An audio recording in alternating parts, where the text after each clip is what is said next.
पैसे कमी असतील तर पहिला बंदिस्त करा, पहिला जनावर आणून पहिला व्यवसाय चालू करा, इन्कम मध्ये या, मग गोठा झाला. तर 15 म्हशीचा गोठा बांधून ठेवतात आणि म्हशी 4च आणतोय. म्हणजे माझं मत असं आहे की व्यवसाय हा म्हशी गाईंच्या दुधापासून होतो. पहिला जनावर येऊन चालू होऊ दे धंदा, मग तुम्ही वाढवत राहा. तुम्ही मोठा गोठा बांधू नका. तेच हा कसं म्हणतोय, आता बांधताना 20चा शेड बांधायचा नाही चालत. सुरुवातीला काय करूया, एक 8 ते 10च बांधूया. तुमच्या कुटुंब कामगार कोणी ठेवायचं नाही, तेवढंच 5 किंवा 6 जनावर जाऊन घेऊन यायची. 6 जनावर मिल्किंग मशीनवरती सेट करायची. जाऊ दे 3-4 महिने जाऊ देत आणि परत त्यातून अनेक 4 आणून टाकूया.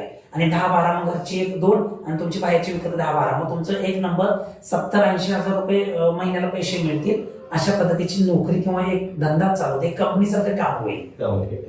याचं कसं आहे,